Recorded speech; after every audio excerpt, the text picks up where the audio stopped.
Hi, ladies and gentlemen. Dave Dobbs here. It's the 20th of January, 2020. And that is the date we've kind of been waiting for. And I don't know really what to expect right now. I really don't know what to expect. You know, if we think about my timeline and how it's morphed and changed with all the new sightings and everything else like that, how it's developed, especially over the last kind of like 6 months to a year.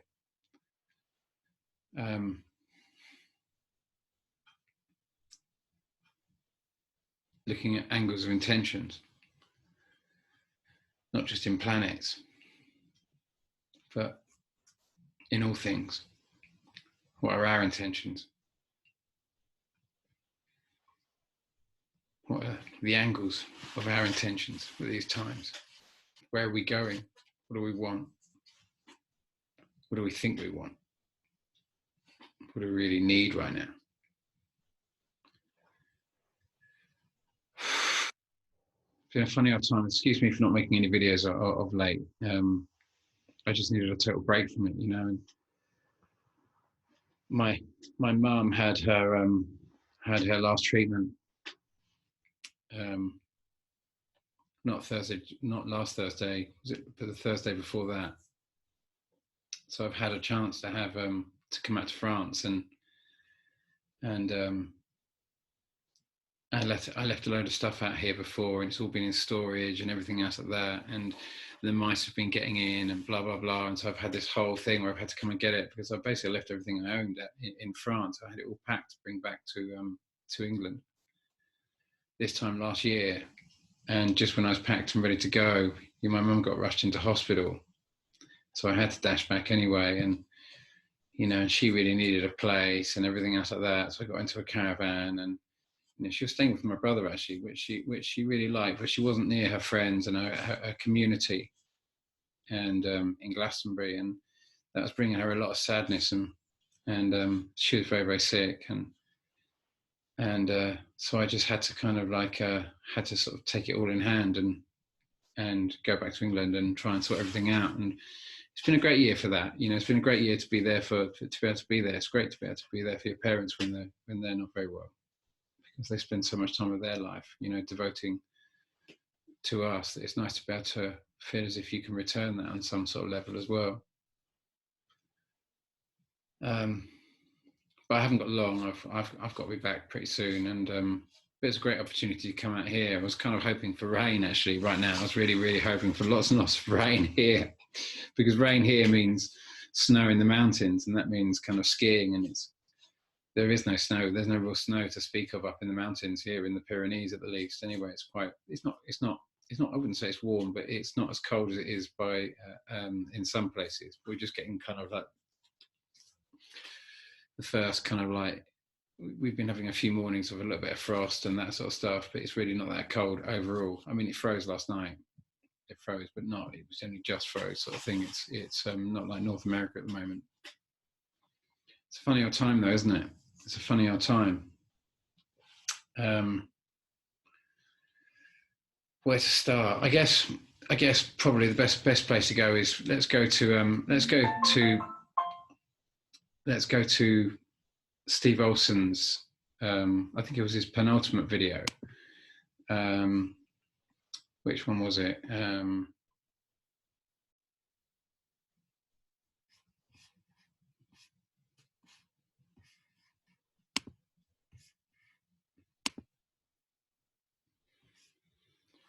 Well, actually, this is Turkey UFO Report. I think she used to go by the name, I say she, because it looks like a woman's body as a kind of like as her thumbnail logo there. So I'm assuming it must be a lady who runs the Turkey UFO Report. Very, very fascinating shot there. Whatever that is there, and this, what she's calling Sun 2 here and our Sun 1 and Red Planet X, it does look like there's a bit of a tail there, but I would imagine it. I'm kind of imagining it would have been much closer to us now, but it's very difficult to say. Like I say, all we can do is kind of like all we can do is run the run the simulations and look at all the data as it comes in and try to piece together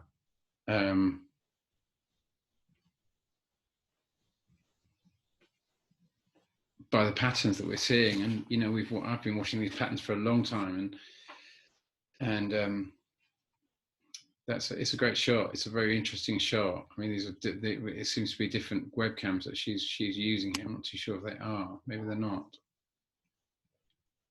Does she say where they are? Let's have a quick look. Two Suns and Red Planet Live. Lake, where's that? Starnberg, Ammerland, Germany. It's quite an interesting shot. I don't know if she's included. No, I guess that's the only shot there. But let's just bounce over to Steve's last shot. What's the name of the video? It was Science Wants to Move the Solar System, and Amazing Dobbs pictures and other stuff. It was seen from California, some old kind of aircraft boneyard. Is it a cloud? Most people look at that and just say it's a cloud, but ironically, it's exactly what we're expecting to see right now. That was also a very interesting shot, because you wonder what this is here, up here. What is that that's causing it? It almost looks like Saturn or something, doesn't it, with this ring-like effect over the top of it? But I don't know. It's another one of these incredibly anomalous kind of shots that we're just struggling to understand, and especially with the latest models that I've been putting together, desperately trying to work out a way of understanding what's actually happening with our solar system and the way things are actually moving, why they're moving the way they are.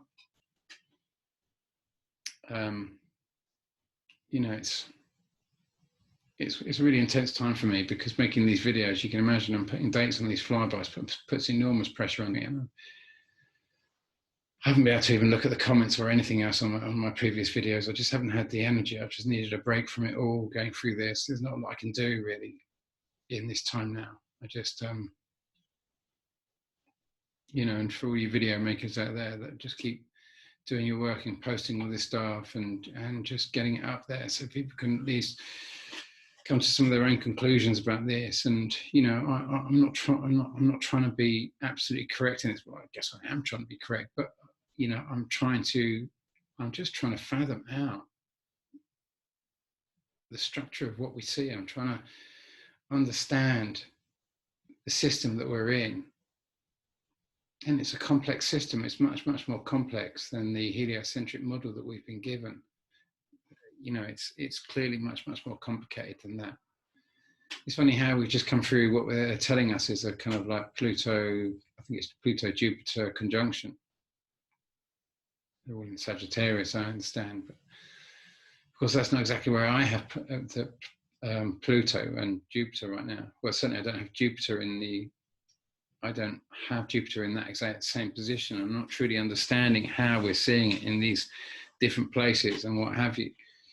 But basically, all the fun seems to be happening on the far side of the sun to us. So I guess let me just jump over to it. Let me just stop that share, and we'll just bounce over to a picture of the solar system very quickly. Where we're supposed to, where everything where we're being told it is in our standard heliocentric model. What we're expecting to see. Have I got that on the right time? Let me just move that out of the way and out of the way a shake. Actual time. Yeah, we're on the actual time there. So you can see where they're kind of like where we're supposed to have everything right now. Oh, we've got Pluto directly behind Saturn there, and Jupiter just just coming in supposedly to that same sort of aspect. So I guess we've been seeing Mars and Jupiter. We've been having a little bit of cloud around, just lately, and if it's going to disappear behind the sun now, oh no, I suppose it won't. I suppose it won't, because the Earth is going to move faster than Jupiter, isn't it? By this map, so whatever we're seeing over there, we're going to be told it's Jupiter. Possibly it is. I'm expecting, in realistic terms, even though it's, well, I'll show you what. You've seen my model, but let's just jump very quickly back over to that, just so for anyone, any new viewers, we're kind of like we're crystal clear on where I've kind of like I'm not, this model, but what I'm about to show you is not, please don't see it as correct or incorrect. It's not about that. I'm just moving things around a little bit because I've got things on my screen that can enable me to control things that kind of stand in the way, and so I kind of move them out a little bit. I move them out of the way a little bit so I can see what I'm doing. So let's move that down a shake, and this was, let me zoom in on that for one quick shake. So this shot here was a webcams to Mexico shot. Many of you obviously are familiar with this, which Alex Lujan posted around about the 1st of September, which was a webcams to Mexico shot that was caught on the 1st of September. And do you remember you can see the curve of it going this way, and I was expecting it to go this way, completely opposite, almost as if it was going around our sun. And when we saw this shot, it was the beginning process of this new timeline. And we've got Jupiter here, which doesn't fit at all with so we've got the sun here. This is not the official position of where Jupiter is, but because of, as I often talk about, because of the shot of, because the patterns and the seismic patterns, and the shot that starting from that, using that shot that Jeff P shot on 14th of October 2016, the big plasma shot. But it was such a seismic shot, and I was assuming, because of the research I've done, and because of this endless running these different timelines to desperately try and run all these, I'm not so, as I often talk about, I'm not so interested in blind theories and what people say, unless they're absolutely running all these correlations. People like, when you watch someone like Dutch Synths, for example, there's a tragic story that's happened with Dutch Synths, Synth's channel. I don't really know what's going down. I saw Thor News was saying he's been brought down, but I read a comment that seemed to be from Dutch Synths on his channel, saying that, appearing to say that he'd made all his videos private. So I've got different kind of like tales coming in. Has all his videos been deleted? Has he just taken them out of view and put them into made them all private? Quite what's gone on there, I don't know. But it was my heart dropped when I saw all these videos, weren't they? It really did, because he's a scientist. In my mind, he's more of a scientist than most scientists I kind of like, I look at these days, because he shows me his workings, he's got a practice, he's got a way of kind of moving through the data, and he says things in advance of what you're going to see. A bit like I said, that shot, Steve Olsen showed, that's what I said you're going to see at this time. I said you're going to see a massive spike in volcanoes. There's more than 40 volcanoes going off. There's volcanoes that haven't erupted in 40 or 50 years, like Tar. There's a massive spew of volcanoes going off right now.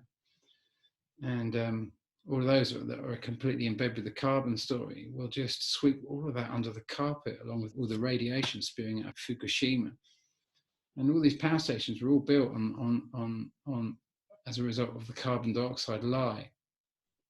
And we're gonna sweep all of that under the carpet to protect the carbon story, because we don't like losing face. so we put all this, Margaret Thatcher started the whole carbon story, or her posse started her cronies kind of started that whole story, pushed that whole story to push the whole nuclear thing massively. And just seeing all these volcanoes spewing all this carbon dioxide out. And, if we consider how low the percentage of carbon dioxide is actually in the air compared to what we're told it is, it's like 0.03, 0.04. It's around that sort of mark. It's really, really very small. And the reason it's very small is because moisture absorbs it. Moisture absorbs it and turns it into carbonic acid. Carbonated water, and acid rain.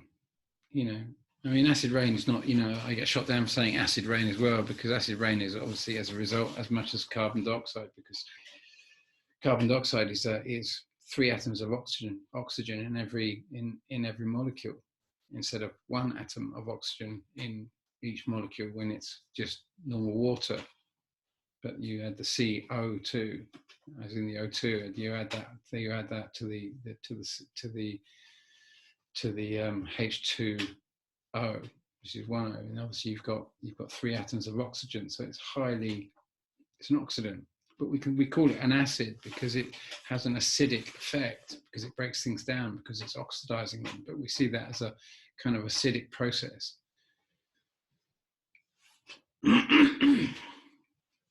But nonetheless, we can't address, the climatologists can't address the volcanoes because it interferes with their carbon story. And so we just have to kind of sweep that under the carpet, like I say, with the fact that we see all these earthquakes and volcanoes going off at predictable times. We've just had I think it was a 7 in China, and that's says that the energy is moving. If Dutch Sinch was to see that, he would be telling us, well, that would start in the Pacific Basin. There's no doubt it would, and it would either go it would go one way or the other. Basically, it would from the Pacific Basin, it would head over towards kind of like the, to the. I don't know if you'd say this specifically. I mean, his routes, the way you've got all sorts of fulcrum points and everything else like that, which he brings in, but he would say it wouldn't go across the Atlantic.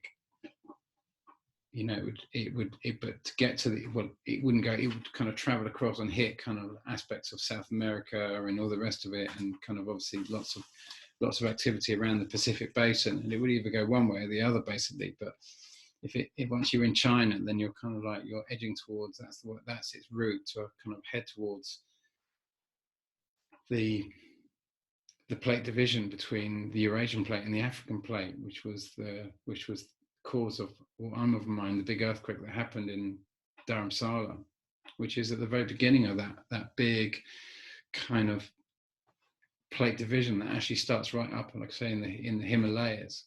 And on the 26th of April, 1986, we had obviously Chernobyl going off, and that was the same day as the big earthquake that was on that same fault line that goes all the way down and down through the center, or through the Mediterranean, just below where the Ukraine sits. So we know there's we've got building up of volcanoes, and we've got a new moon on around about the 25th. I think that's Chinese New Year's Day. So Kung Hoi Fa Choi for you guys out there as well, you know what I mean? Let's celebrate that. It's ironic because it's much more in line really with what we would consider the new year, isn't it really, rather than kind of like this end of December, which doesn't really, it's a Christian thing, isn't it?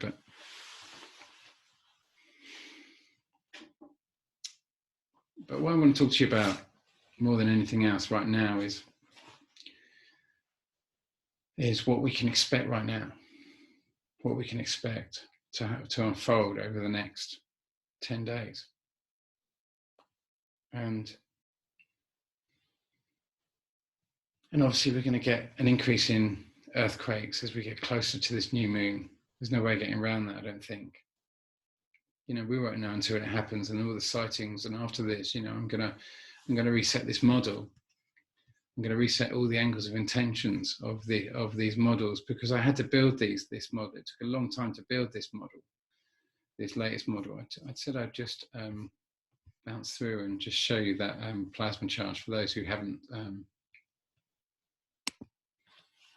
That was the shot I was talking about on that Jeff P posted around about the 14th of October. Well, it was filmed on the 14th of October 2016. It came out. It's another webcam shot. It's clearly Jupiter. It looks like Jupiter. It doesn't fit into where we expect to see Jupiter, and we can't understand it in terms of our astronomical sightings. But it's like the night just suddenly turned to day. A massive sun appeared, or something, a device of some sort. Maybe a massive mirror, maybe a massive lens. We don't know what it is. It's certainly characteristic of the Fernand lens that kind of like that Jeff P kind of got us talking about, and you know, Alex Lujan or Lujan brought it into his. Has been talking a lot about it because of some of the shots, some of the recent shots that he's been capturing. It's not in this shot actually. I'd have to dig it up. But you can find it on my channel. I'm not going to go too off the track here, although I probably will. But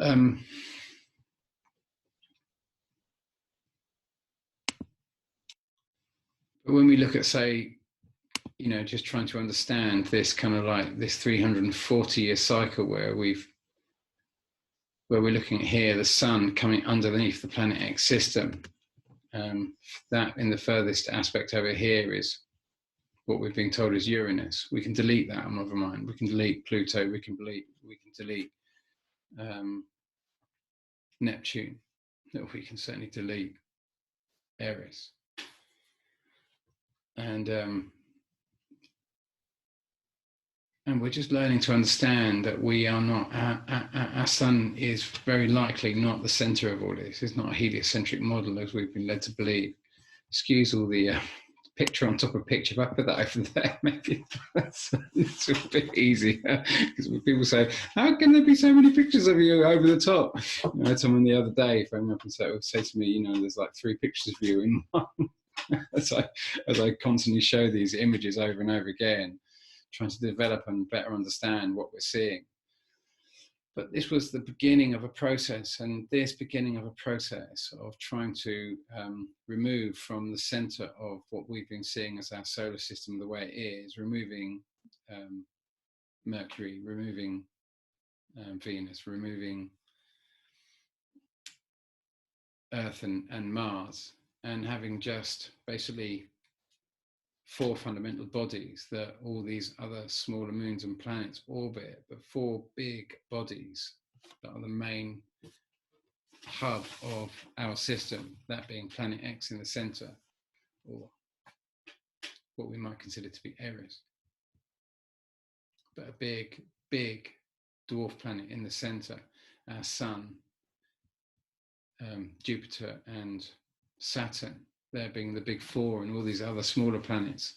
Like, you know, we have 4 planets orbiting our sun effectively. You know, that being Mercury, Venus, Earth and Mars. And they orbit around our sun, and our sun orbits around planet X, and this is a 340-year cycle. And then around the planet X system, as well as our sun with its planets, we have, you know,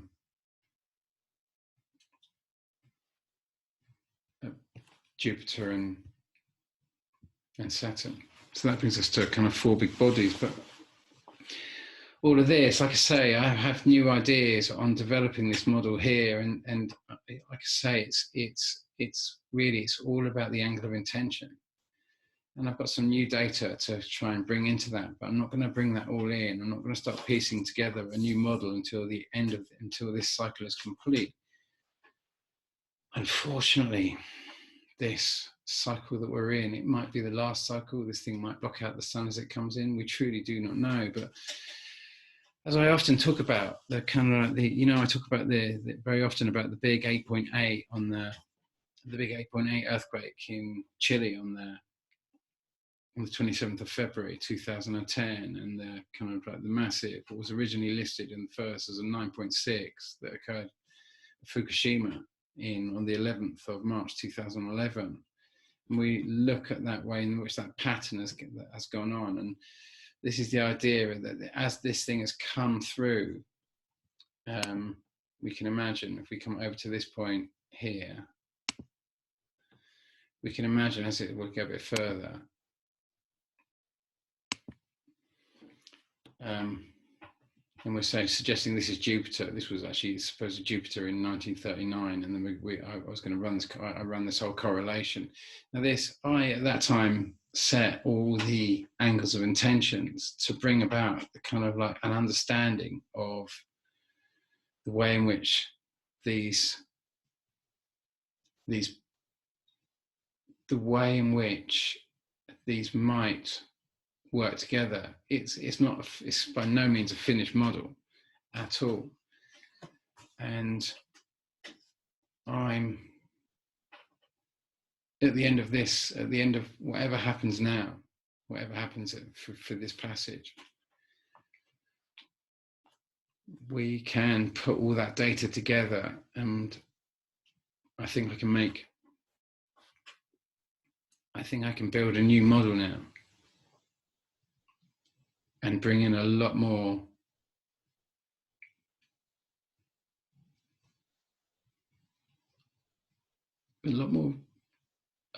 take a much bigger step towards the accuracy of how this works. I mean, it's going to be a big process, and I'm by no means there yet. By no means there yet. And like I say, every year we watch this and we get more data and we can start building more complex models. But they're all built, like I say, all built on the astronomical sightings. I keep saying this, but I'm so not interested in wild theories if they can't be backed up. I'm much more in that sort of camp, like people like Dutch Synth. Like I say, I found it heartbreaking when I saw that Dutch Synth had shut all his videos down.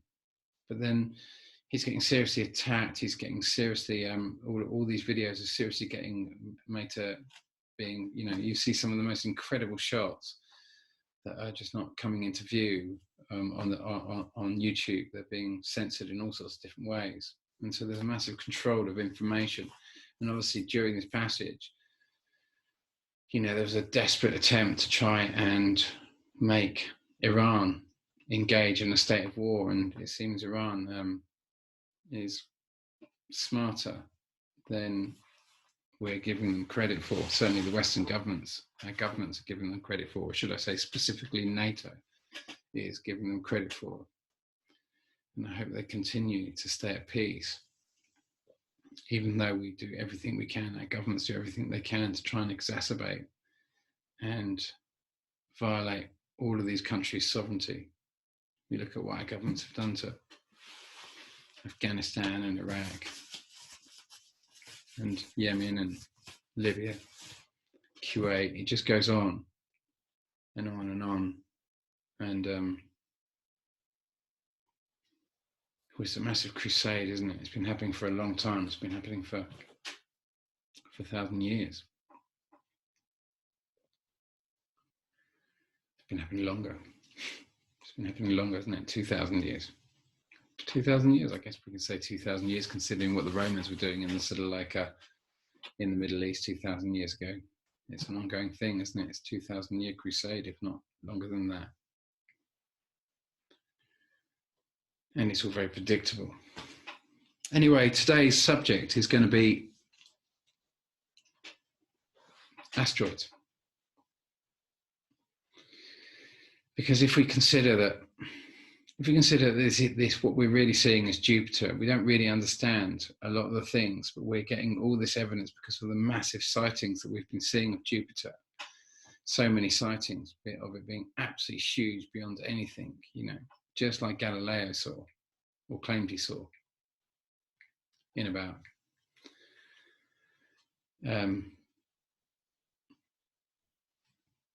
when was it? It was probably about 1613, around about that sort of time. And you remember ironically in the 16th century, that was the last time we had a kind of Jupiter. Well, they say it was the last time that we had a conjunction of Jupiter and Pluto. It's quite interesting, isn't it? you know, the time of the Reformation, which was a little bit before. It's probably kind of like, you know, around about 1520, something like that, around about that sort of time. But it's certainly coming into that same sort of era. Certainly Pluto wasn't discovered until 1930. But in fact, the dwarf planet that was discovered at that time, well, the first dwarf planet which was ever discovered was obviously Seti or Mira, Seti B, Mira, Seti B or Mira, whatever you want to call it. That was the first of many. And of course, after that, it was kind of,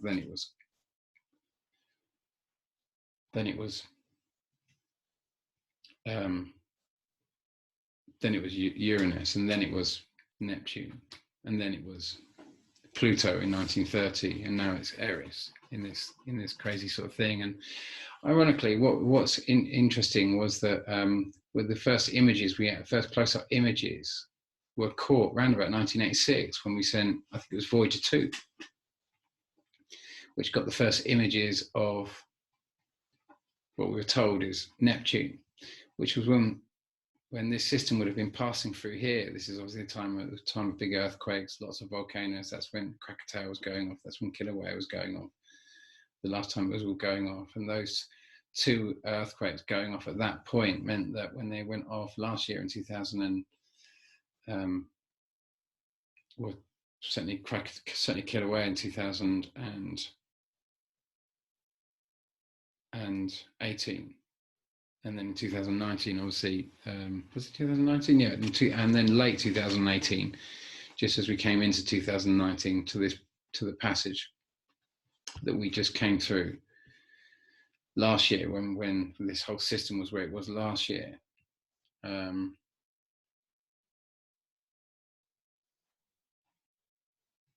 We saw Krakatoa blow the whole top off, didn't we? Late December. So that's the kind of seismic or seismology and volcanism we're expecting to see. And ironically, the reason they were struck off the list of volcanoes was because it was just like, oh no, they started going off in 1986, and so they're just part of the 1986 eruptions. And it's just like, well, can't we just strike those off the list? Two massive volcanic eruptions. I mean, can you imagine just seeing like Kilauea just pump up magma non-stop for kind of like 6 weeks? The biggest volcanic eruption I think we've ever seen, really. In terms of magma release and everything else like that, we've got nothing else that's ever touched that. Not that we've seen in our lifetimes. You know, it just defied everything. Ironically, you know, around the Big Island and that sort of stuff, it's done wonders for all the algae and the kind of like and the coral. You know, it just gives you an idea of when you have a massive release of carbon dioxide, it boosts the ecosystem massively. You know, but when we run all the stories that we run, that we've desperately got to reduce the carbon dioxide, so we've got to come up with all this industry and replace all our cars to these more economical cars, knowing that this massive manufacture of all these vehicles is going to be mostly used by coal and nuclear, but specifically coal is going to pump out sulfur dioxide in the manufacture of all these vehicles. And like I say, in China now, they just can't breathe the air. Everyone has to wear masks all the time because of the massive manufacture. Most of that is cars to reduce our carbon dioxide. So we have to spew out and run this story. And the environmentalists run it. And because they're environmentalists, they believe they're good. It's not a criticism. It's just kind of like, it's just an oddity of the situation that we have to, they kind of believe they're good because they believe in their carbon story. Like a Christian believes they're good because they believe in Jesus.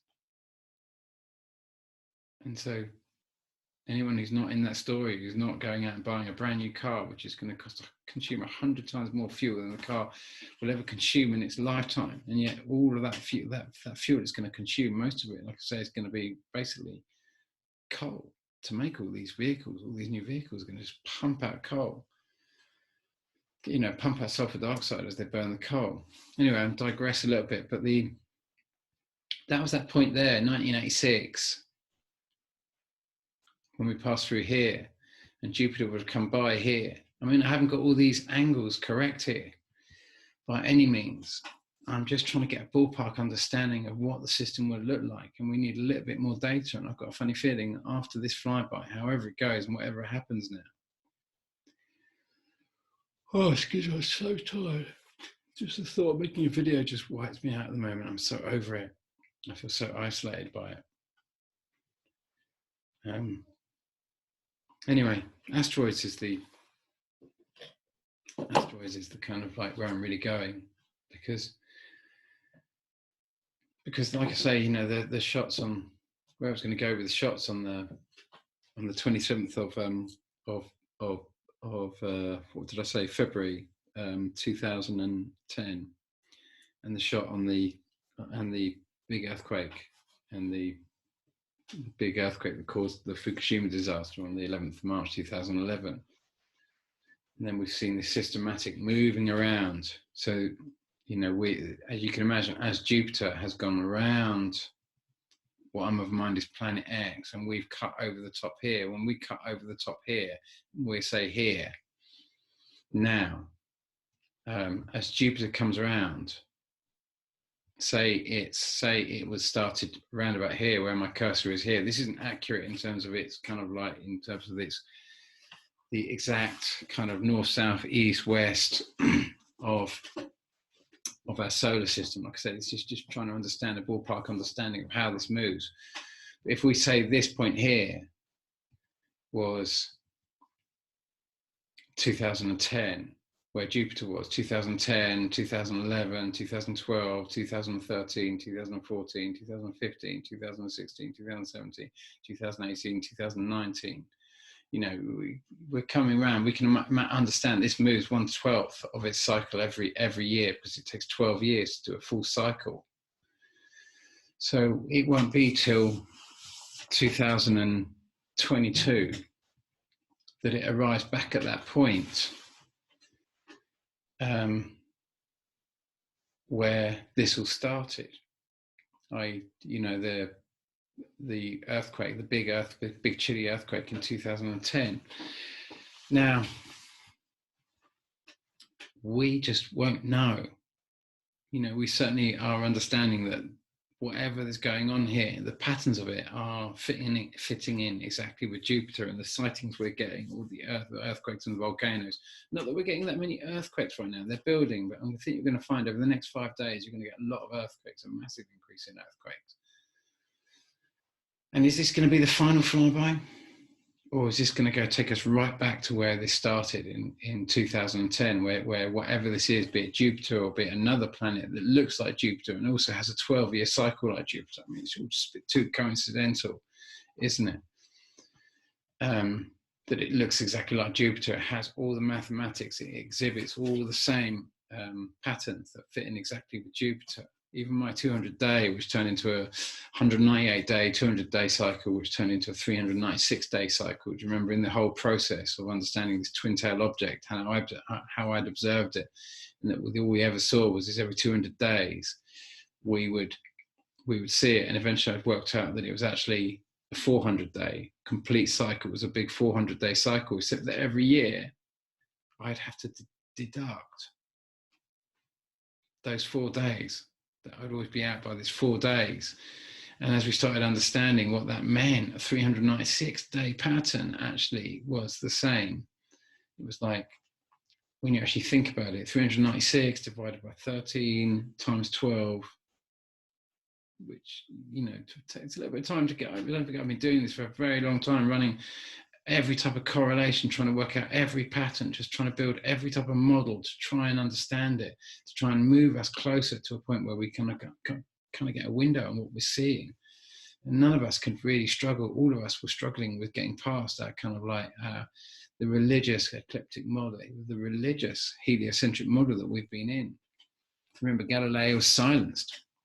We all think, as I often mention, that Galileo kind of came up with this telescope so he could see Jupiter 20 times telescope, like really bad, like a really crap pair of binoculars equivalent to, where he's seeing Jupiter and all its moons. It's just not feasible, it's not possible. And yet in 2018, we were having so many shots, amazing shots. I know Scott Sion caught one of the most amazing shots in May. I think it was May, but I'm not too sure, in 2018. We were getting epic shots. It was a real, everyone was talking about, Oh, please excuse me, I'm so tired. Like I say, just the thought of making these videos right now has just wiped me out. I just had to take a break. I just had to take a break from it and let it be what it is. You know, we won't know until after all of this has gone by what we're going to get. But this could be the big flyby that's coming in. It's certainly going to be pretty seismic, no matter which way you slice it. But what can we expect? What are we going to be close to right now? What situation? You know, and I have to look at the geopolitical situation that's playing out right now, and the stance that the British government, the American government, and NATO. I know that massive pressure has been put onto Europe to join NATO in a massive offensive in the Straits of Hormuz to engage Iran into a state of war. And Europe has stalled on that. Europe is not so keen, and it's holding back. And in actual fact, you know, just to kind of slow things down even more, Ukraine has just gone and done a massive gas deal with Russia, which has no doubt really pissed America off. Turkey's buying S-300, and I don't know if they're buying S-400, kind of like, you know, they're like, I don't know what they call them, they're like the equivalent to the old kind of Patriot systems, or I can't remember what the new system that America got now to replace their Patriot system. Do you remember the kind of like the Iron Dome that Israel was set up with by America, and that was mostly a Patriot system. I can't remember the name of it. It's TH something. THAAD. They're THAAD missiles. And do you remember China had developed a whole system that, so you have these kind of like, you know, someone for countries did, you know, sends out, say an invasive country was to send out a kind of like a rocket, an intercontinental rocket. Technically speaking, a kind of like a Patriot missile could take one of those out, but then they upgraded to THAAD. And the Russians upgraded to, you know, the S-300s, but then the Russians upgraded to the S-400s, even though I believe they've sold Turkey the S-300s, but I don't know. But, you know, they're certainly arming Iran and everything else like that. And in actual fact, it was one of the S-300 systems that supposedly took out the airliner recently. You know, one of Iran's S-300 systems that took out an airliner. Did it really take out the airliner? Did they really do that, or was there something more dubious going on? Certainly, them taking responsibility for it has made it very, very difficult for the Western governments to initiate a war maneuver, because if they take responsibility for it and they're willing to kind of like compensate, then it makes it very difficult for Western countries to act aggressively, because they seem to be taking responsibility. Did they really do it? Has someone else got hold of one of their systems and used it to blame them? Is it kind of a false flag? You know, what would you do in that situation if you were the leader of Iran and you knew that you were going to get blamed for it either way? I mean, look what happened to Iraq. You got blamed for something like 9/11, as did Libya. Not Libya, as did well, it was first blamed on Afghanistan, and then it was blamed on Iraq. You know, they took a look at all the Saudi passports that were found in the remains. Everything else was burnt. Do you remember in the Twin Towers? Everything was just completely incinerated, and the only things that was more indestructible than the human soul itself were the Saudi passports that were pulled out fully intact, which identified the fact, which is why we had to go after Afghanistan. And they had another look at the Saudi passports and realised they were actually said Saudi Arabia, and so it was clearly that Iraq done it.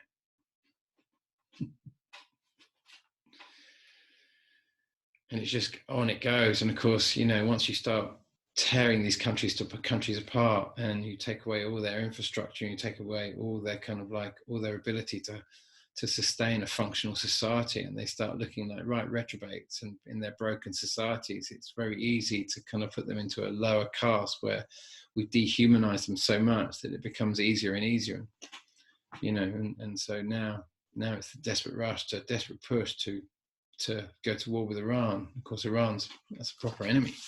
That's a proper enemy. You know, it's not a country that's been broken down, you know, since 2000. Remember the original kind of war in 2003? Was it 2003? It was, wasn't it? It was. Oh no, I think of 1991. The original kind of skirmish that started there with who started that? Was it Margaret Thatcher? Was it after Margaret Thatcher? Can't remember who initiated that. Could have been John Major even. Not too sure, but whoever started that one in 1991, you know, so there's been constant war and constant constant NATO bombardment of Iraq. So it was a much easier country to decimate, to annihilate, which is what they've done. And of course, the America's execution of the kind of like of the one of their major one of their main players, with Trump saying he's not trying to start a war, he's trying to stop a war. It's a funny way to try and stop a war, isn't it? Now, of course, Iraq wants to kick them out. Of course, Iraq can't kick them out because Iraq's been destroyed. There's nothing left of it. It's a broken country. It's been annihilated and covered with depleted uranium.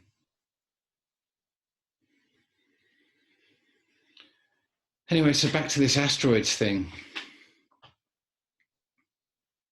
Whatever goes down here, we're going to be closer to asteroids than ever before. And I want to do another share of an old video that it was posted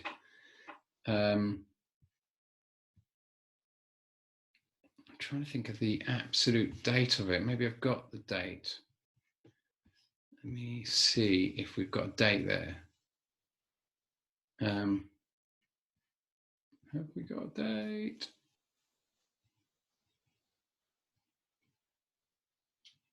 It was posted on the, yeah, no, that makes sense, on the 19th of September, 2015. Yeah, that fits in exactly, and it's where we'd expect, because if we're saying that's the passage in September 2015, September, there we go, October, November, December,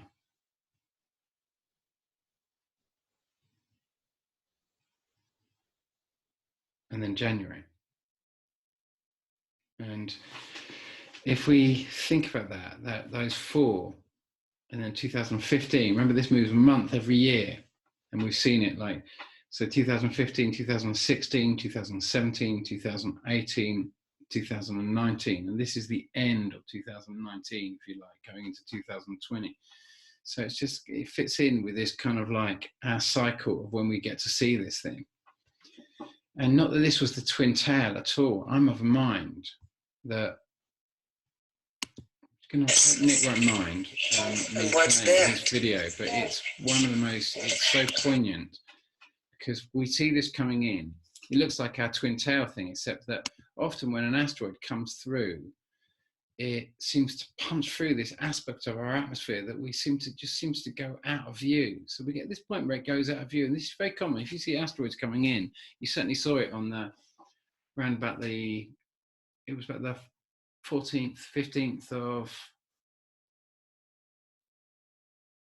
February 2013, the big asteroid that came in over Russia did exactly the same thing. It comes in and then seems to disappear out of view, then comes in, shoots down like it's going to absolutely come down and crash, and then we see something go through, punch, come the opposite direction. It's not a rocket, it's just some kind of device that seems to come in, hit the asteroid, go straight through it, and then moments later the asteroid breaks up and causes a massive great, well, it causes a sonic boom when it comes through, doesn't it? It smashes thousands of windows and but this is what's most interesting about this is whatever this is comes down, it seems to shoot down, and observe this, when it comes down, it seems to come into this cloud,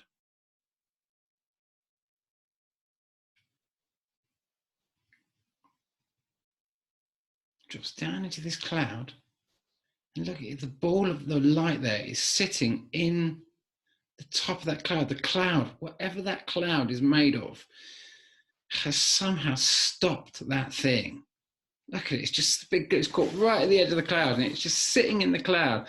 Now, what's most intriguing about it is you're going to see it's going to drip through the cloud. Hold on, whatever this is that seems to have caught it.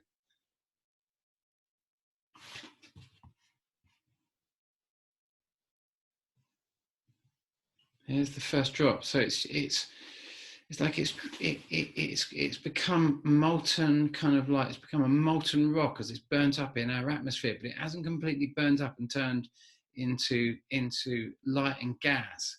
It's just a molten ball, and look at how it's dripping through.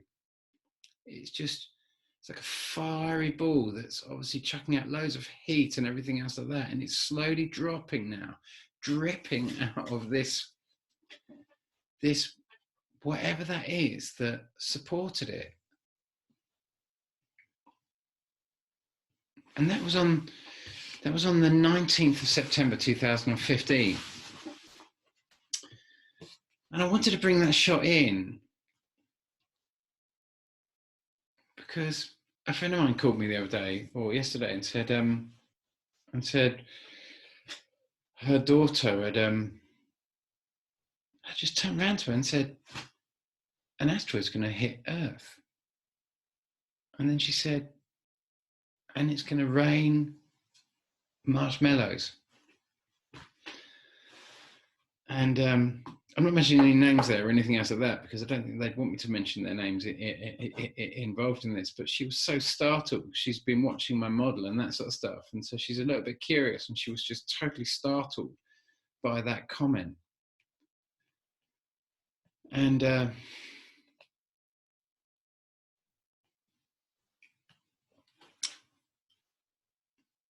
I've been sensing that because of something else has been playing in my head, something else has been playing in my mind, and it was something the Pope said. It was a video that I can't find now, I'm afraid, so it was a long time ago, so I can't really verify it, but the Pope said the most interesting thing, and if anyone can find it, I mean, for so many of you, it won't be there will be no relevance at all, but for me, it's massively relevant. It was massively relevant when I saw it, and I heard it. The Pope said, and he made a point of saying it, he said, more than half of the population of the globe right now is in a state of belief. More than half.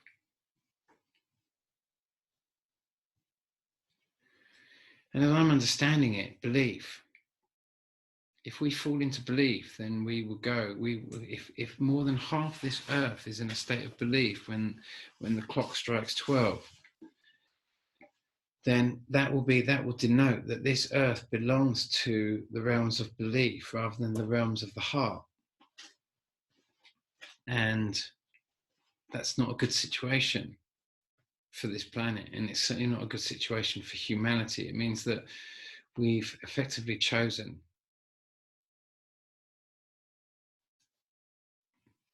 a very jealous God, and that will be the way this age goes, the new age goes. As John Major says, new age, not in my age.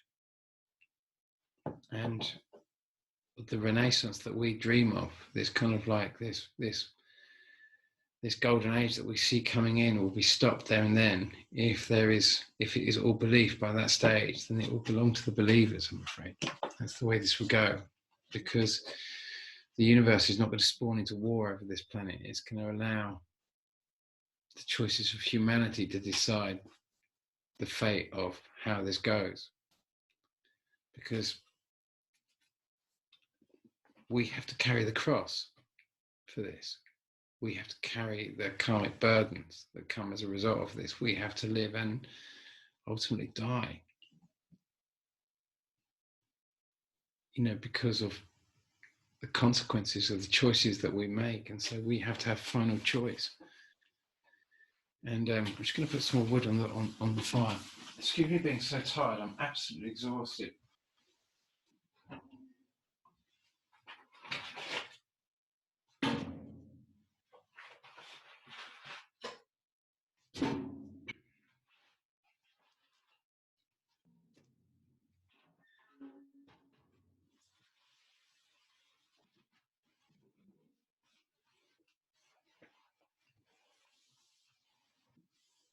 But it's, at the moment, you know, I'm of a mind, just because of what's happening, that, I mean, I just don't know what's going to happen now. I know that, I knew that we were going to get a massive increase in volcanoes that we're clearly getting. I mean, people are going to deny this, and obviously all the information is being shut down, and everything else of that, and everything's being done to protect the carbon story, so we can saturate the earth in nuclear power stations. Because, if humanity can make this massive mistake of having all these reactors running when there are massive earthquakes and volcanoes, and attempt to repeat Chernobyl and Fukushima, then humanity can be led into an enormous state of guilt, and because of its naivety and stupidity. But of course, it's not naivety and stupidity, it's just belief, isn't it? It's just cold belief. It's just rigid, solid, cold belief that is holding on to this. And the climate changes that use the carbon story to push their agenda. And we can see it's still at 0.03, 0.04%, but it's pretty damn small considering the amount of carbon dioxide that is getting pumped into the atmosphere and ecosystem as a result of all the moisture specifically, and because of the moon. The moon doesn't absorb carbon dioxide, but it obviously creates the waves, and the waves, depending on the temperature in the air, there is a specific, and the ratio of kind of like of carbon dioxide in the air, and the temperature of the water, there is a relative uptake of carbon dioxide into water, and it's dependent on heat, things like heat, the quantities, the amount of carbon dioxide in the air, the amount of kind of the temperature of the water, the temperature of the air, and all these different ratios will increase or decrease the amount of absorption. And but another key aspect to that is the surface to air ratio, and that is the biggest factor in this. And of course, carbon dioxide floating in the air, when it's surrounded by all this moisture, it can obviously enormous amounts of carbon dioxide can be absorbed that way. But also, the waves, obviously a wave traps air into a pocket in the ocean because of the wave, and then it gets forced into a trillion little bubbles, and that massively increases the surface to air ratio of surface to air ratio. And so it massively increases the absorption that the actual oceans themselves are kind of taking 30 to 40% of all our carbon dioxide. And of course, I've talked a lot about this, especially in my exploration of Mars and everything else like that. And in my earlier videos, when I talked about Mars a lot more, when we start understanding the ecosystem on Mars and, the crystalline formations on Mars that would have been formed as a result of the carbon dioxide. Because 2 atoms of carbonic acid with 3 atoms of oxygen in each molecule. 2 atoms can eat 2 of those molecules. 6 atoms collectively can pull calcium out of bedrock, produce calcium bicarbonate, which goes into the water and is the kind of fundamental kind of absorption of calcium in living organisms, including us. And so that's one aspect. And of course, this, I often say the moon makes the sea salty, and it's, you take the kingpin out of bedrock, specifically basalt, but any type of bedrock that is that the calcium can be pulled out of, this was Stephen Harding that put me onto that, and well, it was actually another friend of mine who wrote a book. I'll have to do a review of his book, actually. A guy called Grant, who's written an interesting book. And I'll find the name of his book, so I forget the name of his book actually. But he's another kind of environmentalist ecologist who's really massively studying, doing ironically a PhD in the whole kind of like into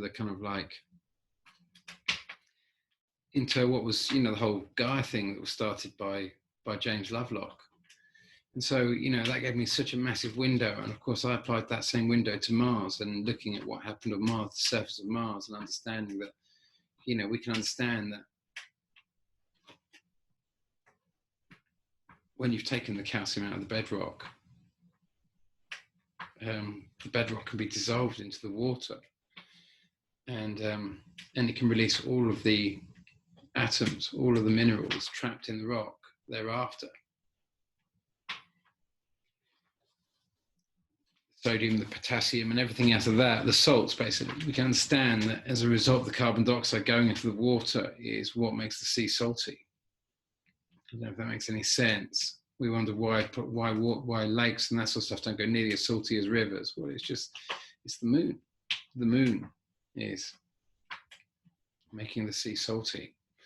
And of course, it's the fact that the ocean floors are made of a lot of basalt, and basalt dissolves very easily. Look at Hawaii. Hawaii is basically covered in basalt because it's volcanic lava that's coming out, which when it solidifies, it is this basalt type of rock. And you see how it all kind of like, it dissolves and breaks down as a result of water and acid rain breaking it down. Well, that is that process. Granite is not so easy to do with carbon dioxide in the same process. It weathers far, far better. And so this is a big part of why our oceans are salty. But we can say that the moon makes the sea salty, literally. And take the moon away, our oceans would die, literally. So whoever bought the oceans would have come with the moon.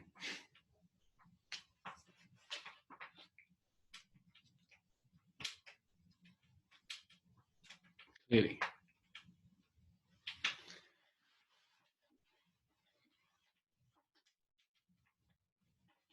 Anyway, back to this asteroid. You know, we're in a bit of a predicament here because the NATO countries, not so much Europe at the moment, because Europe went back this agenda to go to war with Iran. They're holding back. They know that they've got to be part of this new free trade deal, which they're promised all this. No doubt they're being promised all this super technology if they join up, but they've got to surrender everything. It means complete and utter surrender. It means there's no restriction on any type of corporate trade. The corporations can do what they like, and if they can't do what they like, then any member state will have to pay and compensate those corporations for the loss of profits if they can't do whatever they can do in their own country.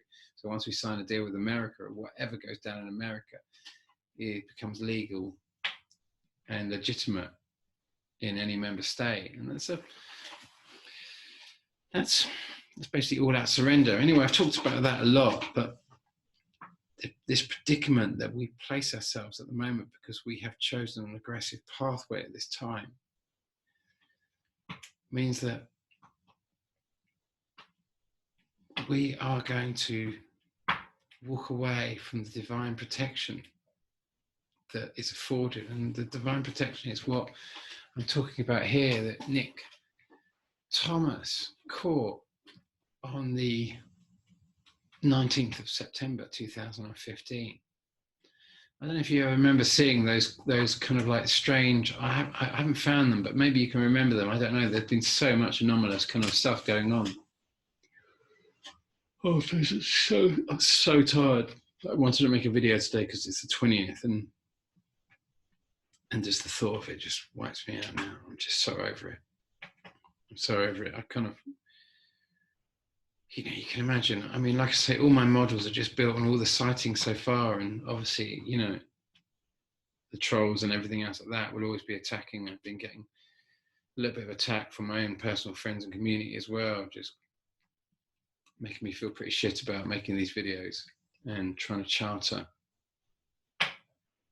what is happening in our solar system, and what our solar system, or what the big system, this potential binary system that we're in, how it moves, why it moves the way it moves, what are the angles of intention specifically of, you know, of our sun and planet X, and where are we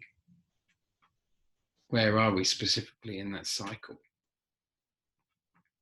There are so many things that I still can't answer, so much disinformation, so much confusion, so many stories, so much belief wrapped up in it, so much belittlement that if you question it, you're mad. And yet we push a story.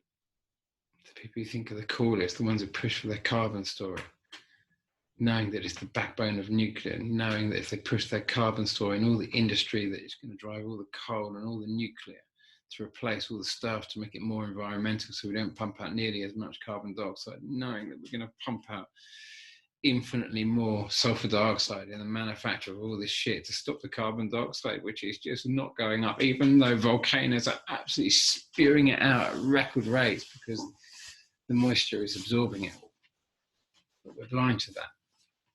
We're blind to that. Belief is blind. Belief is utterly blind. Once you're in a state of belief,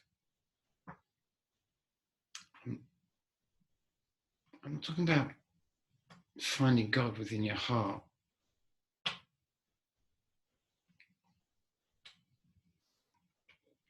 I'm talking about taking someone else's instruction book and having that as your operating procedure over and above the narrative of your heart. People become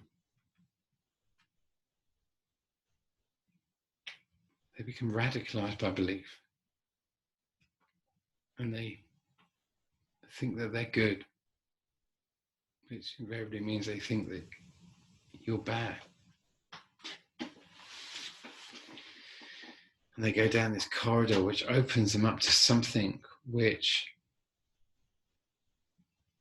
derails them, unhinges them. And it turns them into sometimes monsters. Certainly takes away all logical sense.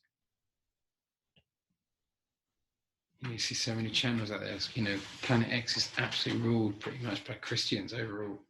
Most of the channels out there, and that's not a stick against Steve Olsen, or Steve Olsen in terms of his approach is completely different. I've got a lot of respect for Steve because he's not ramming it down your neck. He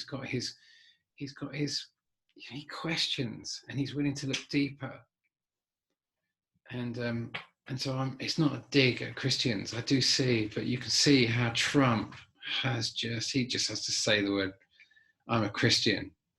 Come to war with me because I'm a Christian. I'm good. They're bad. We can just go and invade Iran because we're good. We're Christians. He's taking advantage of their beliefs. And they abandon the meaning of Christ they abandon the messages that Christ gave. And they're just obsessed by anyone who will go to war. It's Christians driving this all the way, isn't it? Heartbreaking it is. Anyway, Iran didn't bite the bait, and they didn't engage. Even their little attack where they made sure they didn't kill a single American troop, single American soldier, no loss of life. I had so much respect for the way in which Iran is handling it. I can't remember the man's name, the general that they assassinated. You remember they assassinated him at the Iraq airport, and they just sent this, just obliterated everything around. They killed quite a few people, just didn't give a damn. Now Iraq is trying to kick them out, but they didn't buy the bait and they didn't go to war. But that means that straight after this flyby, America is going to do everything in its power to start this massive war, to make sure the vibration stays low, to make sure the believers are fully in a state of desperately hating, because now they've attacked Iran. Now they can expect that Iran would want to attack them because they've tried to start a war with them. So now they feel that there's going to be an attack from Iran coming because they've started this war, because Trump has attempted to start this war. by saying he's not trying to start a war. So now he's attempted to start this war he claims he's not trying to start. Now it gives the Christians this right that they can believe that Iran would want justice. And so now they're in a place where they strongly believe that Iran needs to be stopped, that a greater preemptive strike needs to be done to stop. This is what they do. This is what they do. This is what they've done with all the other countries in the Middle East that they've invaded over the last that we've invaded, NATO's invaded over the last 20 years, well, over the last 2,000 years.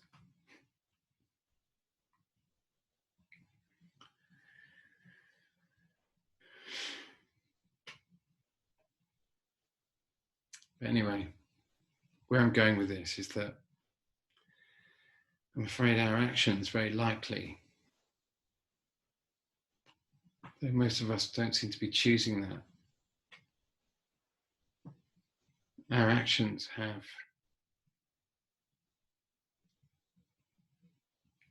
made it very difficult for those that run these protective systems that protect us from this system, over and above whatever Elon Musk can put together for us with his Falcon X rockets and all the rest of it.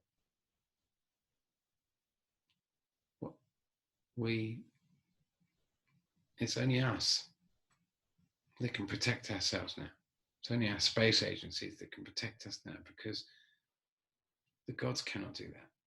The intelligence that we can see that stop this cannot implement anything for Britain or America, because that would be supporting a warring agenda that only wants war, that is hell-bent on war. And that cannot be like that at this stage. Which means either Britain or America has left itself very exposed because of its choices. I can't change that. I can't change that. Because of what's happened here now, and because the way things have unfolded, it's quite likely this is not going to be the closest flyby, because of the way in which the governments have,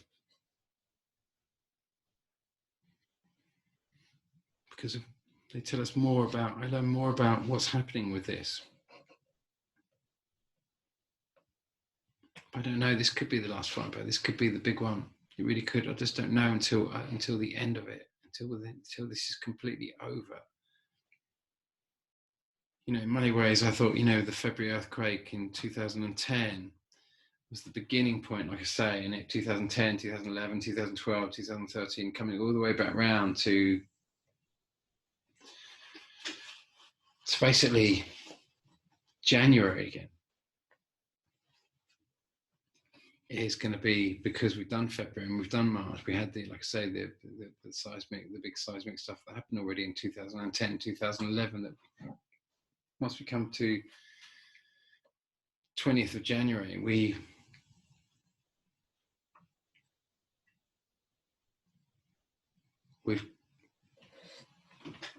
we've kind of come full cycle. But from another perspective, we could see that, oh God, excuse me. We could see that we have more time to go. Honestly, like I say, all I can do through this is put all of these different sightings into different models. And after this sighting,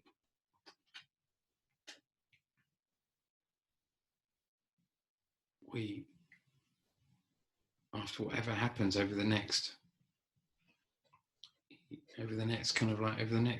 2 weeks, it's going to give us a massive window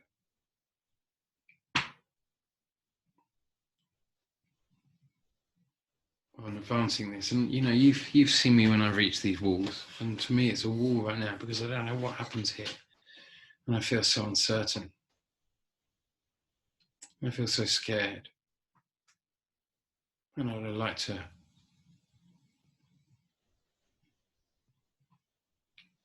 change.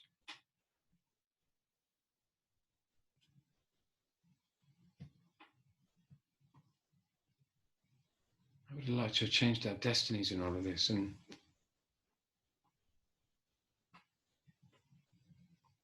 I don't think I've really touched the sides. I haven't really done much. No one in my country thinks it's real at all, really. I'm just some kind of nutbag who kind of follows this thing, and everyone's in another story, and they think I'm in a completely distant story.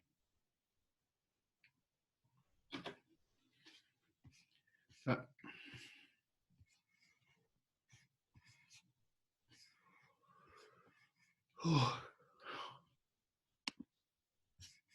we saw, we've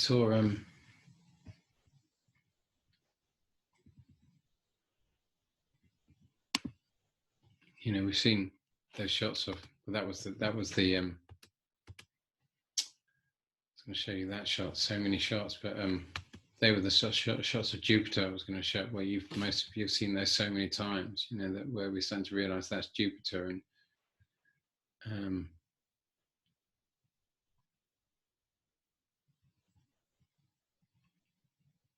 I was just looking for that.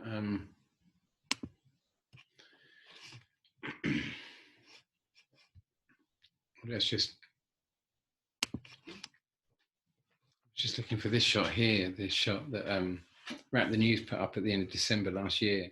Sorry, at the end of 2018, basically a year and 1 month ago, basically. I still got an internet connection. Yeah, I have.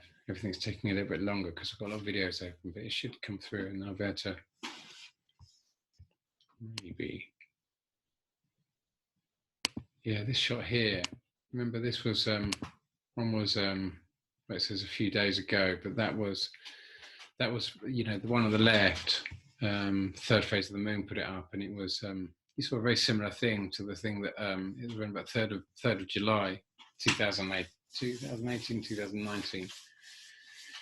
3rd of July 2019 that was, and then this was kind of late December 2018, 1 year and a month ago, basically. And you remember, you saw the asteroids, thousands. I mean, this was just zooming up onto like about 5 or 10 of what was just like thousands and thousands of them just streaming past the whole tail that we could see, and you could just see them spinning in space. I mean, it could be that they were a spaceship, but it's two things that happened basically. There was that thing that where a friend of mine phoned me up and said her daughter's just startled her by just walking in. She's really young. She's only about 6 or 7. And she said, Earth's going to be hit by an asteroid, Mum. And it's going to rain marshmallows.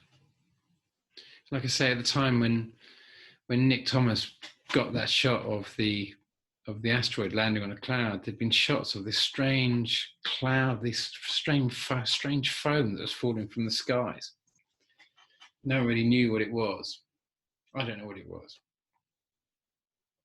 Is it human technology, or is it a much higher technology that can catch asteroids? Do we have any foam-like sort of stuff, it sounds as that could catch an asteroid?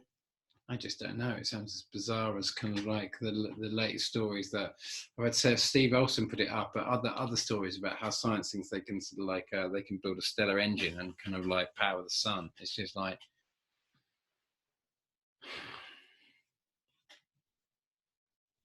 the reason the Chinese made that Wandering Earth film of us going, basically heading out past Jupiter, is because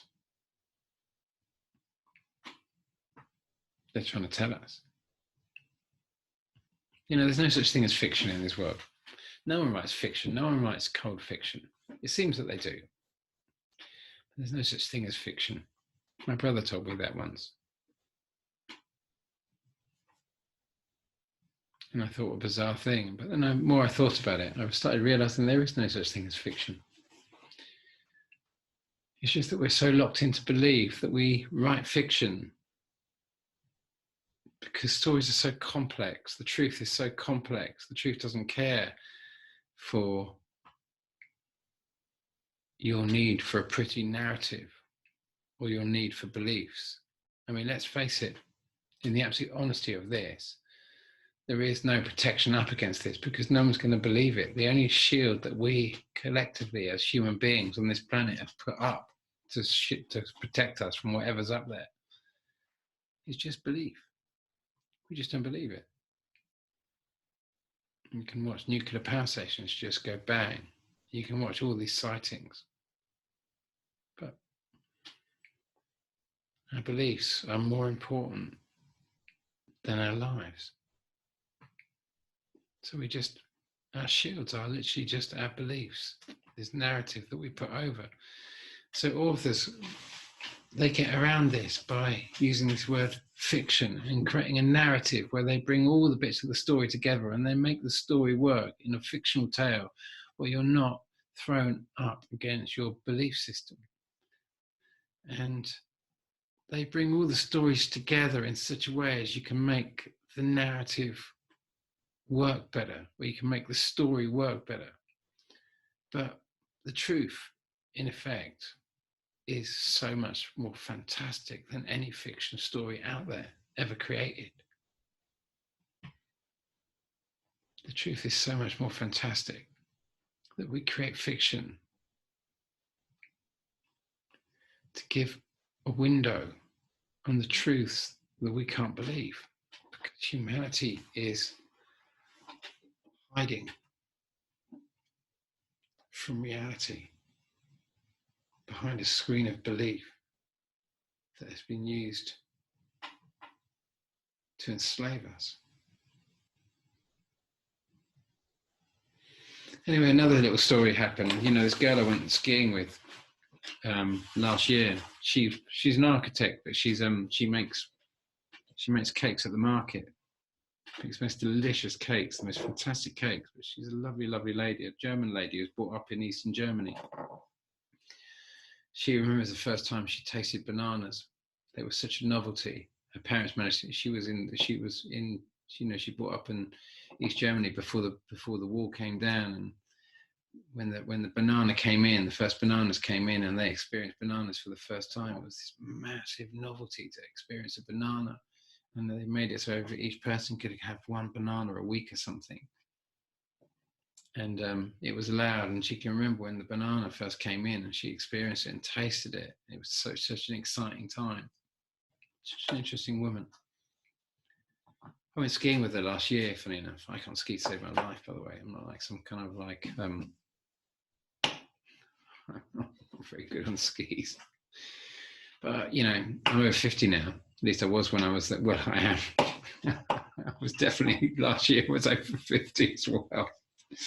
So I'm not so keen just to go and see, like, I did it once before when I was a kid, and I did it when I was writing in India. I did it when I was like 15. My mum said to me, son, if you want to, we think you should just leave school, because I left school without any qualifications, and no way was I going to get any qualifications. I was in the bottom sets for everything at school, everything. And so it was decided that I wasn't going to get any qualifications of any sort, and if I did, they weren't going to be, you know, they were going to be like, you know, I think I got a grade C in metalwork or something. But she said if you go and get on a YTS scheme, which meant being paid £26 a week, and then working in a garage, dirty old garage, to get your work experience and doing a day course, being a mechanic, if I was willing to do that and not try to go further with kind of like any type of academic education, that she would pay for me to go skiing on the school trip. So I took that option and said, yeah, I want to go skiing. So I had a week skiing when I was about 15. And that was the last time I did it until I was 40. And I did it for a day up in the mountains in India. And then last year was the third time that I'd ever done it. And anyway, she came over and she just knocked on my door the other day, and she came in and she goes, "Dave, I heard you in town. I heard you in town." I was like, "Hi." And she said, "Look, I've just got to tell you this crazy thing." She said, "I was up in the hot springs, up in the mountains 4 days ago. She said, we were in these really, really hot springs up in the mountains, and we were just watching, and a line of UFOs went by." She said, "I think they're UFOs, but they're almost like shooting stars." And I was like, oh, maybe that means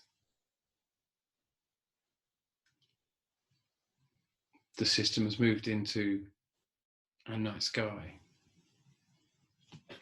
Maybe it means that it's come back to our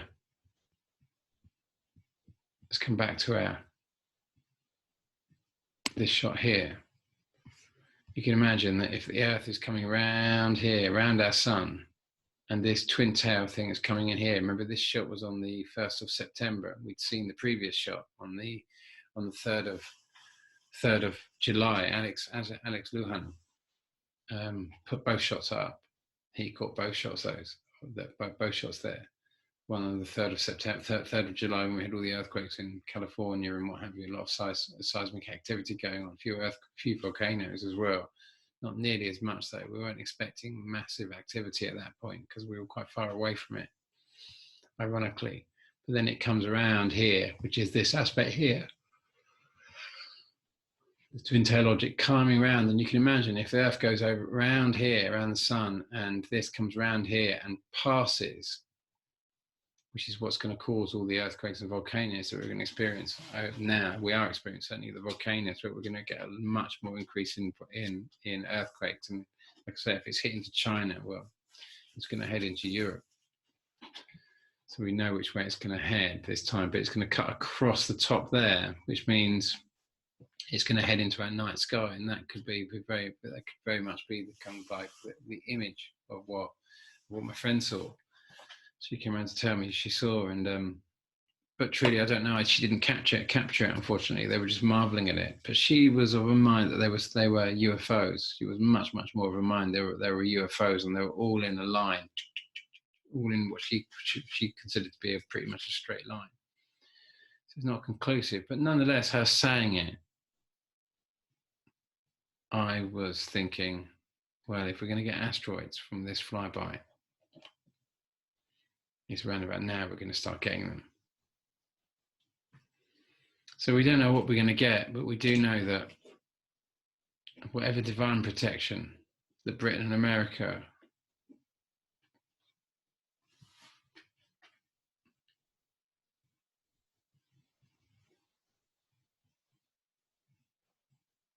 should have its divine protection from, it's quite likely that we've revoked that protection. And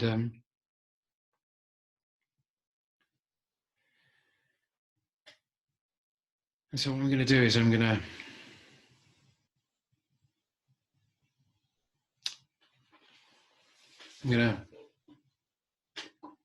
to read you a part of Laughing Gas, and which is why I wrote the book, really, because of this experience. I mean, I wrote it because of a lot of things. I'm going to just make some comments on it. I'm not going to do it right now because I'm so tired. I'm going to end this recording now, but I'm going to read you the most key point of Laughing Gas, which has a message for everyone in it, really. And it was the reason I wrote Laughing Gas, really. It was because of the message I was told to give you, which I had to turn into a book. A bit of a crazy book that's based on a true story, but it's can be considered a work of fiction.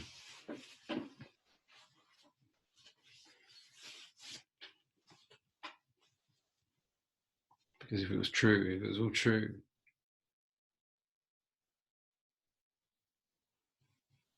it'd be quite incriminating to a lot of people.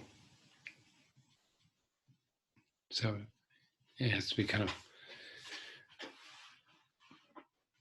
based on a true story. It is what it is. Make of it what you will.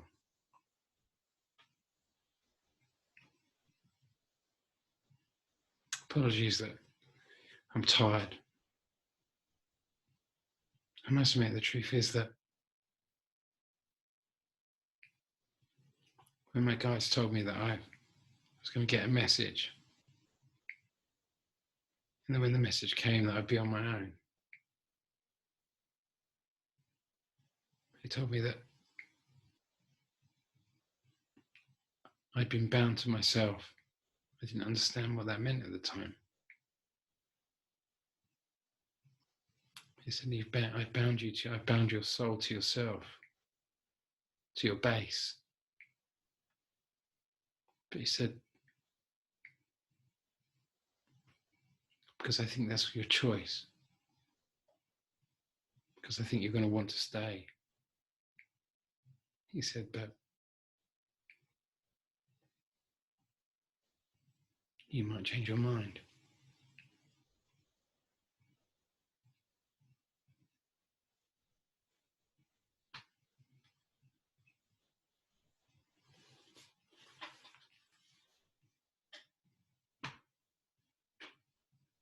There may be nothing here for you that you want to stay for.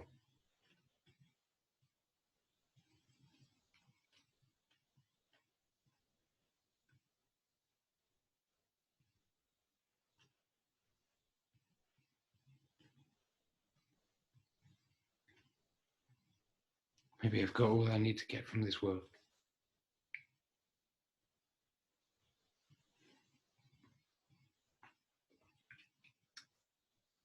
Brexit was so ugly. Trump is so ugly. What he's doing. The belief that people have in him is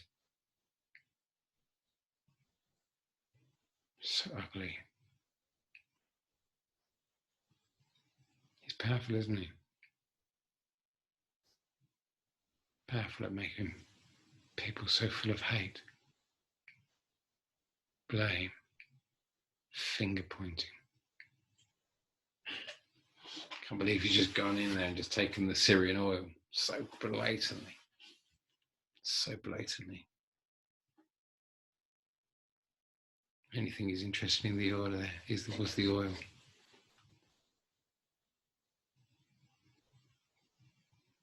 So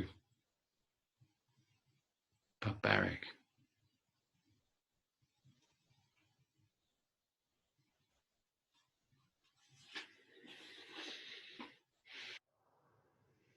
And America loves him.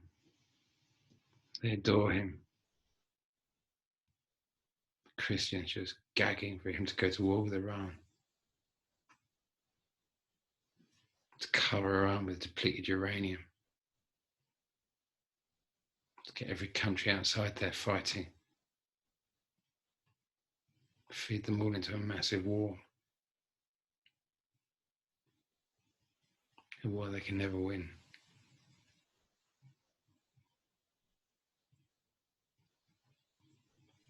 Another fabled war to end all wars.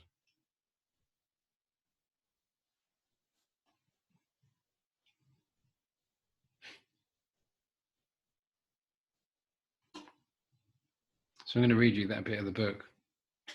It'll be part 2. I mean, I'm not expecting any views for any of this now. It's all being shut down, isn't it? It's all being shut down. We're in another story. We're in another story on another page.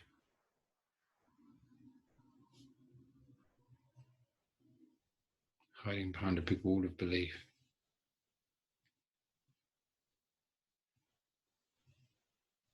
Untouchable.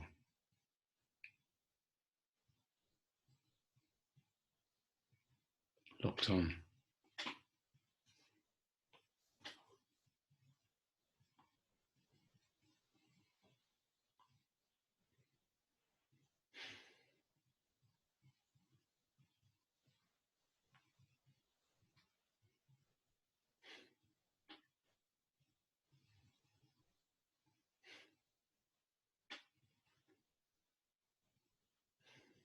I can't change that. I can't change how this unfolds now.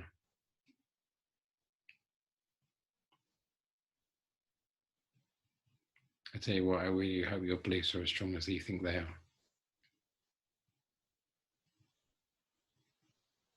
Those of you are completely in belief right now.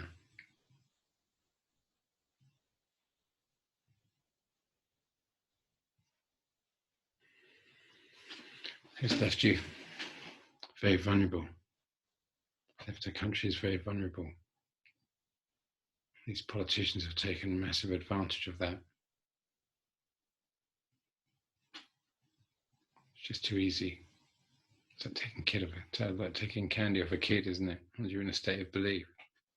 Just mention the word Jesus.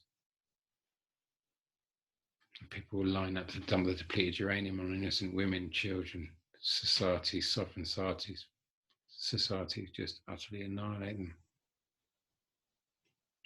In the name of Jesus.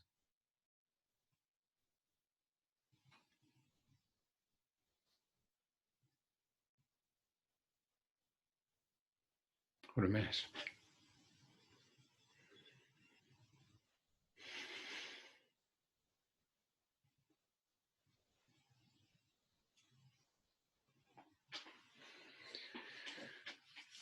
It is what it is, though, laughing gas, it is what it is. And I'll take you through as I'll take you through the next bit. I'll read it in the morning and I'll post this. Then maybe I'll post this now and I'll read that stretch in the morning when I'm feeling a bit fresher.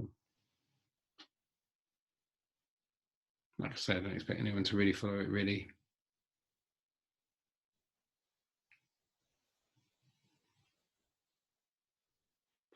Just seems a little bit kind of like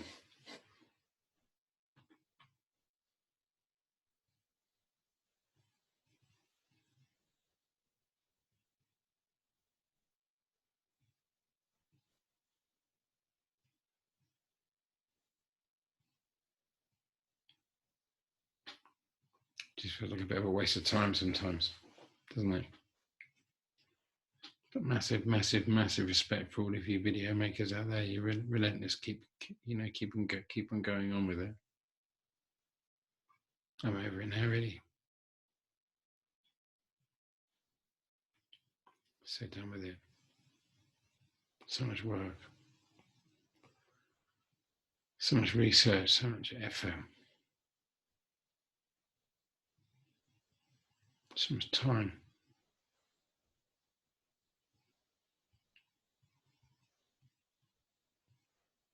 So little money. It's been supported by a few people that just love me dearly. So few. So for all of those out there, I never mention the names of those people who help me out, simply because if the milk goes sour, me getting shot in the head or something or whatever, they gouge my eyes out with rusty spoons and chop my kind of like my bits off and force them down my throat and do whatever they do to the people when they finally get their way and they unleash this thing and they open themselves to this thing. Bring it on. I don't give a damn. The sooner I leave this earth, it's fine by me. Really, it's an ugly world. It's an ugly world.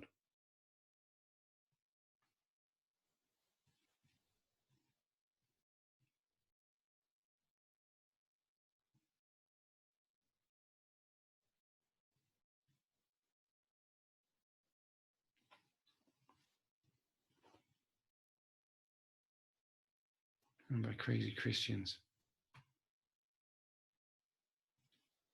Obsessed with killing Muslims. Obsessed.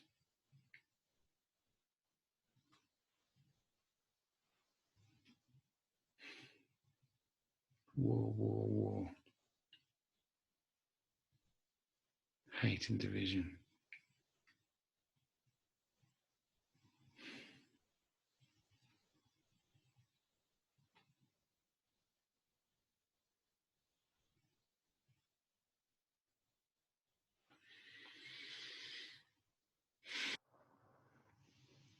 But that part of the book might bring a little bit of love and light. It might remind me of why I did it. There's an important message in there for you.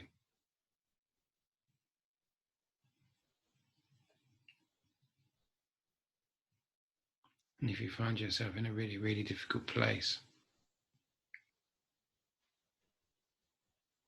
that you've never found yourself before,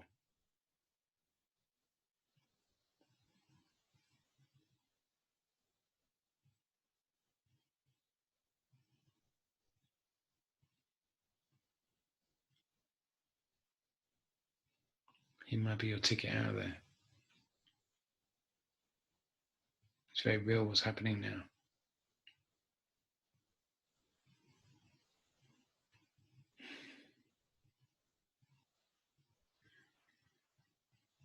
Oh, I'm so sorry. I was so tired. So over all of this.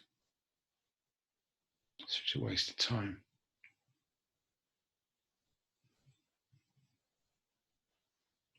I brought a ukulele here with me.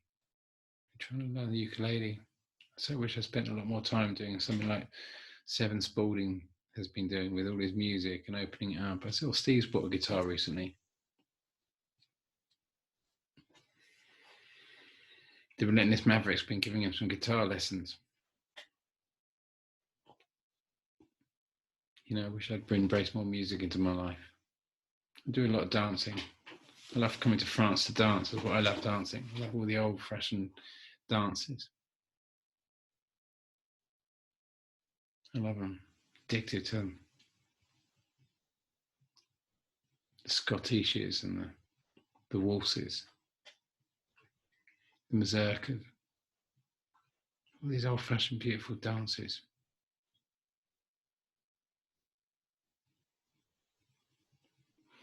Never thought I'd ever love all that stuff. I love it more than anything else. Repetitive music, I just find dead now. It was the soul of my life once, all that kind of like trance and hip hop and all the rest of it. Now it's just dead music to me now.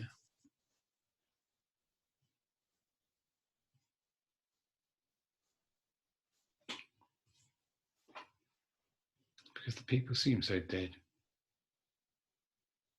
Standing on their own in the corner, jumping up and down on the spot. No one touching each other, everyone in their own little world.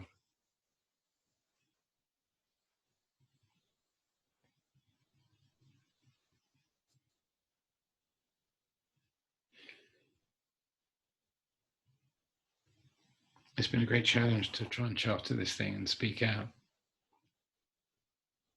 All of those of you who've been supporting me on the comments and that sort of stuff, I do read them all. I haven't read the ones on the latest comment. I do go back to them. I don't always comment on all of them.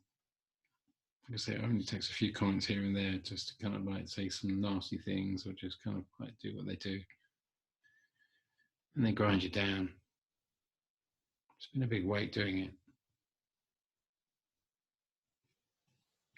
All of you free thinkers out there that speak out and make your videos, you know, you are the front line.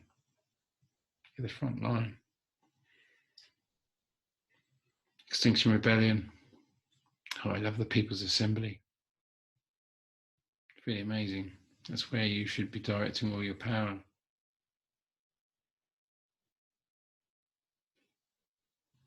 I so wish kind of like Jeremy Corbyn and engaged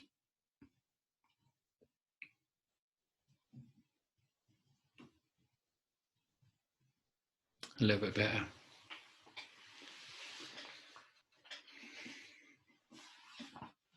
He was really on something with the People's Assembly, what he calls a Citizens' Assembly. He never really gunned it, did he? It was just like he kind of sat it out. But then he never had his own party behind him either. It was the kids, all the youngsters that got him in, and though they got him in, there was just too many Blairites in there. He knew he was powerless in his own party. He had no card to play, really. I do understand.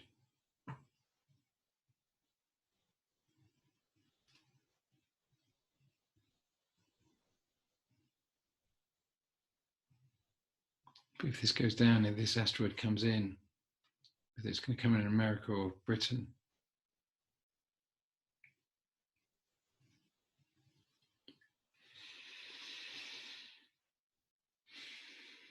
they're probably going to try and make it sound as if it's a war.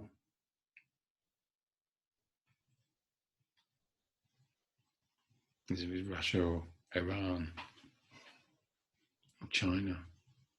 All of them.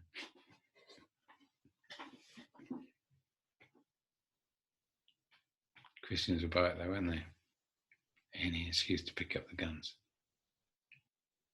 Any excuse. Anyway, I shall read the section from Laughing Gas. I'll do that as the next video.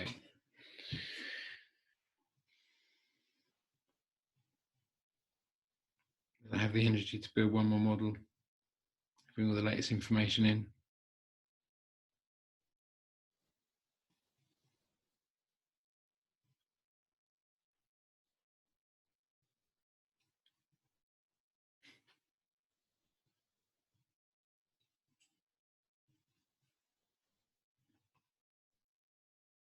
I don't know. I'm over it now.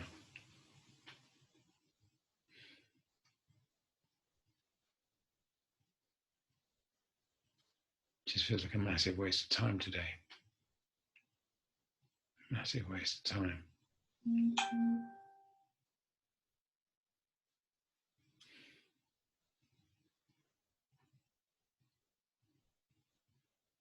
Make short videos, Dave. Keep it down to 3 minutes. Be concise and short. I've never done that, have I?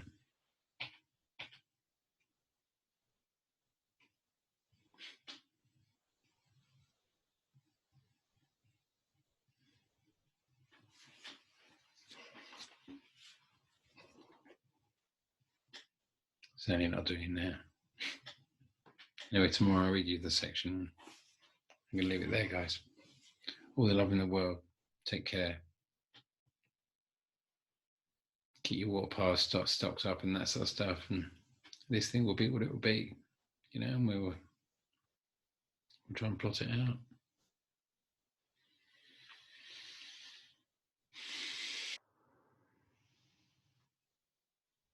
Ciao.